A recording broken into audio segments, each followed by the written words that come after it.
इस वक्त की बड़ी खबर आपको दे दें, रिया चक्रवर्ती को गिरफ्तार कर लिया गया है और 4 बजे आधिकारिक ऐलान एनसीबी की टीम की तरफ से किया जाएगा।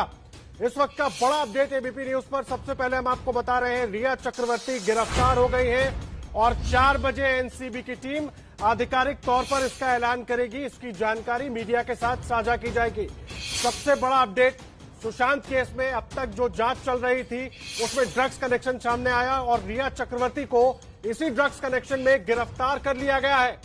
10वीं गिरफ्तारी है, लेकिन सबसे बड़ी गिरफ्तारी ड्रग्स कनेक्शन मामले में, सुशांत मामले से जुड़ी हुई। और 4 बजे आधिकारिक ऐलान किया जाएगा।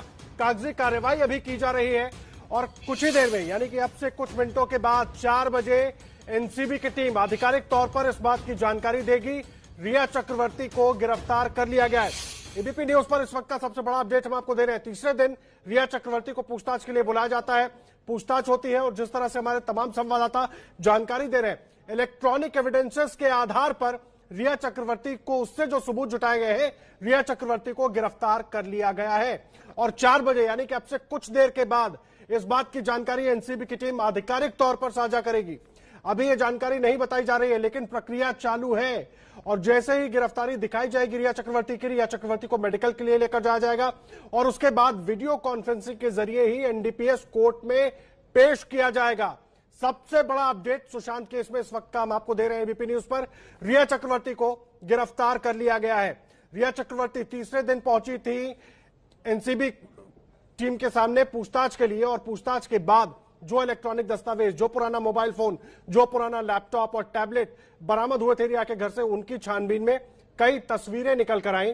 उन तस्वीरों के आधार पर, साथ ही उसके पहले का जो इलेक्ट्रॉनिक डेटा टीम ने कलेक्ट किया था, उन सबको जोड़ते हुए रिया को गिरफ्तारी का आधार तैयार किया गया है। और इस वक्त की सबसे बड़ी खबर हम आपको दे रहे हैं एबीपी न्यूज पर। रिया चक्रवर्ती को गिरफ्तार कर लिया गया है और अब से कुछ देर में, यानी कि आधे घंटे के बाद, करीब आधे घंटे के बाद एनसीबी की टीम एक प्रेस कॉन्फ्रेंस करेगी और उसमें इसकी जानकारी दी जाएगी कि रिया चक्रवर्ती को गिरफ्तार कर लिया गया है। और गिरफ्तारी की प्रक्रिया दिखाए जाने के ठीक बाद रिया चक्रवर्ती को मेडिकल के लिए लेकर जाया जाएगा। उसके लिए एनसीबी ऑफिस के बाहर पूरी व्यवस्था कर ली गई है।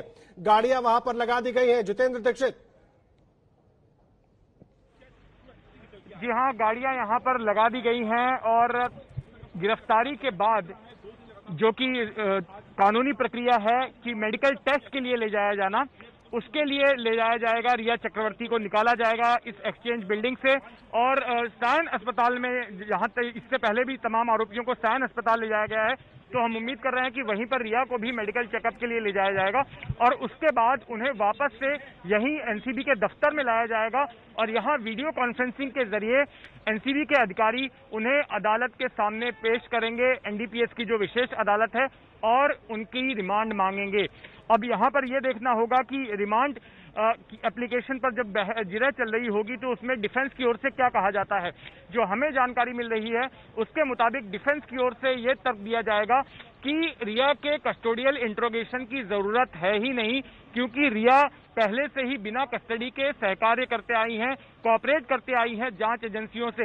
अब तक 3 बार वो नारकोटिक्स कंट्रोल ब्यूरो के सामने हाजिर हो चुकी हैं। एक बार 6 घंटे पूछताछ की गई, कल के दिन 8 घंटे पूछताछ की गई और आज भी सुबह से उनसे पूछताछ की जा रही है। इसके पहले भी एनसीबी के पहले सीबीआई ने भी बुलाया, तब भी रिया गई, एनफोर्समेंट डायरेक्टरेट ने बुलाया, तब भी रिया गई और उससे पहले मुंबई पुलिस ने बुलाया, तब भी रिया गई। यानी कि वो अपने आप को जांच एजेंसियों से बचाने की कोशिश नहीं कर रही थी।